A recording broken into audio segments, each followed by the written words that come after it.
ન્યાય સભા પૂર્ણ થઈ અને ઘણી બધી બાબતો દરેકના મનમાં છે, માનસપટમાં છે. અને ખરેખર દોસ્ત કોણ છે અને દુશ્મન કોણ છે તેના વચ્ચેની પરખ હજી આપણે નથી સમજી શકતા. લડવાનું ક્યાં છે, બરાબર, એ પણ નથી સમજી શકતા. ન્યાય સભામાં જે બાબતો બની છે તે ખરેખર નાની નાની બાબતોમાં ઘણા બધા વાતો, ઘણી બધી ઇસ્યુ ઊભા થાય. તો હું એમ કહું કે એવું ના કરવું જોઈએ.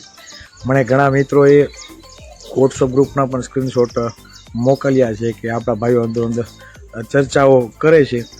તો ખાસ કરીને ભાવનગર શહેરના મારા બધા સાથી મિત્રોને, સંઘર્ષના સાથી, અને મને ખૂબ આનંદ સાથે મારે કહેવું પડે કે આ ભાવનગરના જે પણ યુવાનો છે એને ઘણા બધા એવા સામાજિક કાર્યો કરેલા છે સંઘર્ષના કે જેમાં એણે રિઝલ્ટ આપેલું છે.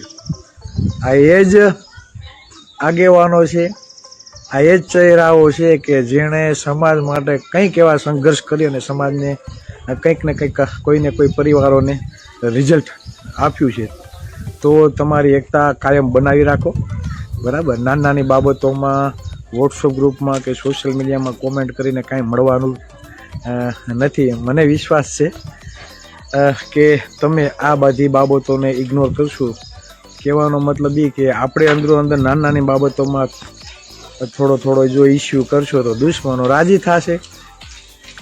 એટલે આ બધી બાબતો તમારા માનસપટમાંથી દૂર કરો, બરાબર. અને હું ગુજરાતના તમામ કોળી સમાજના જ્ઞાતિબંધુઓને જણાવવા માગું કે આ જે ચહેરાઓ છે સંઘર્ષના, કે સમાજ માટે ગમે એવી લડત હોય તો આ બધા કૂદી પડે. ખાસ કરીને ભાવનગરના જે સાથી મિત્રો છે તેની વાત હું કરું છું.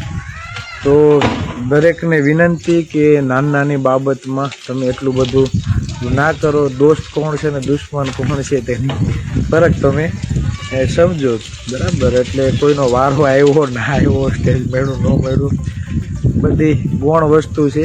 થવાનું હતું એ થઈ ગયું, હવે જે થવાનું છે, બરાબર, એ સમાજ માટે સારું થાય, સમાજના એકતા છે એ કાયમ બની રહે, તેના માટે બધા સાથે મળીને આપણે પ્રયત્નો કરીએ.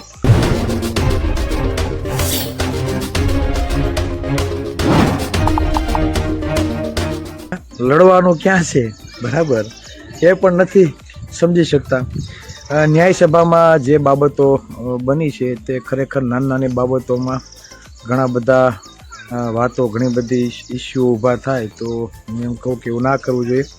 મને ઘણા મિત્રોએ વોટ્સઅપ ગ્રુપના પણ સ્ક્રીનશોટ મોકલ્યા છે કે આપણા ભાઈઓ અંદર ચર્ચાઓ કરે છે. તો ખાસ કરીને ભાવનગર શહેરના મારા બધા સાથી મિત્રોને, સંઘર્ષના સાથી, અને ન્યાય સભા પૂર્ણ થઈ અને ઘણી બધી બાબતો દરેકના મનમાં છે, માનસપટમાં છે. અને ખરેખર દોસ્ત કોણ છે અને દુશ્મન કોણ છે તેના વચ્ચેની પરખ હજી આપણે નથી સમજી શકતા. લડવાનું ક્યાં છે, બરાબર, એ પણ નથી સમજી શકતા. ન્યાય સભામાં જે બાબતો બની છે તે ખરેખર નાની નાની બાબતોમાં ઘણા બધા વાતો, ઘણી બધી ઇસ્યુ ઊભા થાય. તો હું એમ કહું કે એવું ના કરવું જોઈએ. મને ઘણા મિત્રોએ વોટ્સઅપ ગ્રુપના પણ સ્ક્રીનશોટ મોકલ્યા છે કે આપણા ભાઈઓ અંદર